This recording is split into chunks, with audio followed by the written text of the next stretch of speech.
గుణసంధి తెలుగు భాషలో పదాలు ఒకదానితో ఒకటి ఎలా కలుస్తాయో చెప్పే ఒక అందమైన రూల్ ఇది. ఒక పదం చివర ఉన్న అచ్చు దాని తర్వాత వచ్చే పదం మొదట్లో ఉన్న అచ్చుతో కలిసినప్పుడు ఏమవుతుందో ఇది మనకు ఖచ్చితంగా చెప్తుంది. దీనిలో ఒక 3 సింపుల్ రూల్స్ ఉన్నాయి. అవేంటో ఇప్పుడు చూసేద్దాం. సరే, మనం మొదటి సూత్రంతో మొదలు పెడదాం. ఇది మనం చాలా తరచుగా చూసే మార్పు. 2 వేర్వేరు అచ్చులు కలిసి ఏ అనే సౌండ్గా ఎలా మారతాయో ఇందులో తెలుసుకుందాం. ఈ ఫార్ములా చూడండి, చాలా సింపుల్.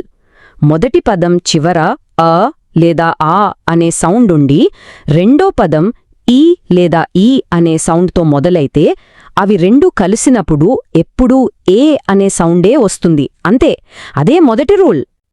కొన్ని ఉదాహరణలు చూస్తే ఇది మనకు ఇంకా బాగా అర్థమవుతుంది. దేవలోని ఆ సౌండు, ఇంద్రుడులోని ఈ సౌండ్ 2 కలిసి దేవేంద్రుడులోని ఏగా మారింది.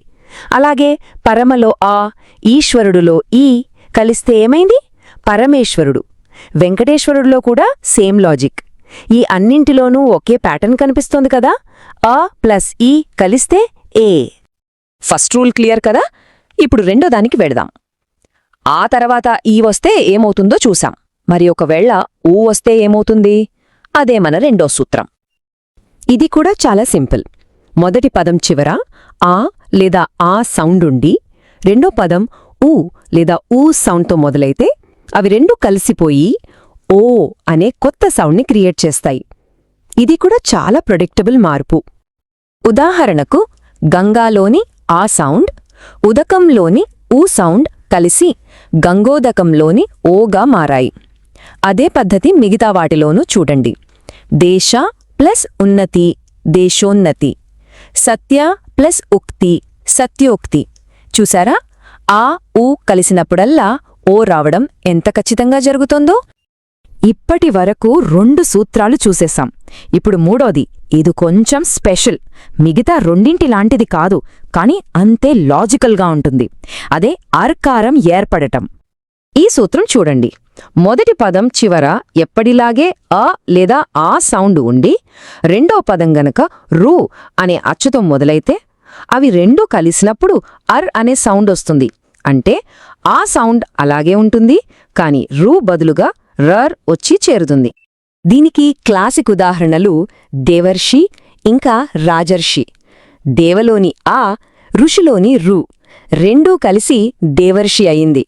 ఆ రా సౌండ్ ఎలా వచ్చిందో గమనించండి. అలాగే రాజా ప్లస్ ఋషి కలిసి రాజర్షిగా మారింది. ఈ రూల్ కొంచెం డిఫరెంట్గా ఉన్నా ఎంత ఖచ్చితంగా పనిచేస్తుందో కదా. సరే, మనం గుణసంధిలోని 3 ముక్కల్ని చూశాం.